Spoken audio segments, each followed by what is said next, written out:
అందరికీ నమస్కారం.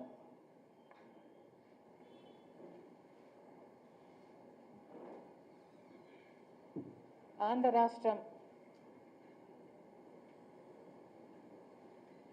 విడిపోయినప్పుడు ఆంధ్ర రాష్ట్రం ప్రజలకు కొన్ని విభజన హక్కులు కలిగించడం జరిగింది. వాటిలో భాగంగా ఆంధ్ర రాష్ట్రానికి సంబంధించి స్పెషల్ స్టేటస్, ఆంధ్ర రాష్ట్రానికి పోలవరం ప్రాజెక్టు ఒక జాతీయ ప్రాజెక్టుగా చేపట్టడం, ఈ రెండు చాలా ముఖ్యమైన అంశాలైతే మిగతావి ఎన్నో విభజన హామీలు,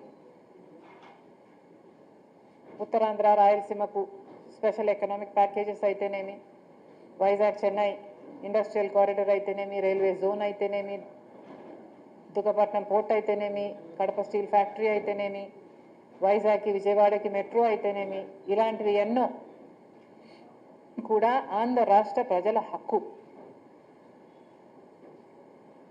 ఇది 2014లో ఆంధ్ర రాష్ట్ర ప్రజలకు ఇచ్చిన హక్కులైతే ఈ రోజుటి వరకు 2025లో ఉన్నాం. ఈ రోజుటి వరకు కూడా ఒక్కటంటే ఒక్కటి కూడా రాజధాని నిర్మాణంతో సహా ఒక్కటంటే ఒక్కటి కూడా ఆంధ్ర రాష్ట్ర ప్రజల చేతుల్లో పెట్టిన పాపాన పోలేదు. బీజేపీ ప్రభుత్వం 2014 నుంచి అధికారంలో ఉండి కూడా 2014 నుంచి ఈ రోజుటి వరకు బీజేపీ పార్టీ అధికారంలో ఉంది. ఆ రోజు నుంచి ఈ రోజుటి వరకు బీజేపీ పార్టీ ఆంధ్ర రాష్ట్ర ప్రజలకు వెన్నుపోటు పొడుస్తూనే ఉంది. ప్రత్యేక హోదా ఆంధ్ర రాష్ట్రానికి అతి ముఖ్యమైన ఇష్యూ. మోడీ గారు ప్రధానమంత్రి కాకముందు 2014లో మోడీ గారు చెప్పిన మాట, విభజిత ఆంధ్ర రాష్ట్ర అభివృద్ధి బాధ్యత నాది అన్నారు. ప్రత్యేక హోదా 5 సంవత్సరాలు సరిపోదు, 10 సంవత్సరాలు ఇస్తాము అన్నారు. ఇలాంటివి ఎన్నో పెద్ద పెద్ద మాటలు, ఢిల్లీని తలపించే రాజధాని కడతామంటారు అన్నారు. పోలవరం జాతీయ ప్రాజెక్టుగా మొత్తం కేంద్రమే కడుతుంది అన్నారు.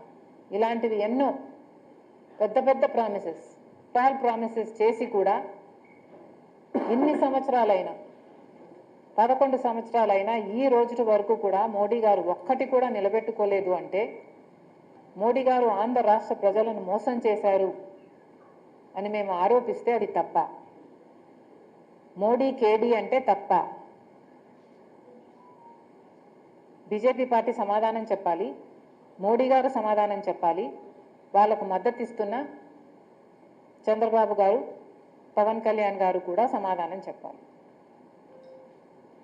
ఆంధ్ర రాష్ట్రానికి ప్రత్యేక హోదా అన్నది ఎంత ముఖ్యమో అంతే ముఖ్యం పోలవరం ప్రాజెక్టు.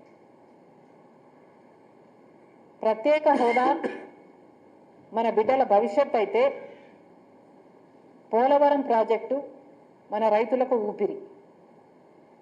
ప్రత్యేక హోదా ఎంత ముఖ్యమో పోలవరం ప్రాజెక్టు కూడా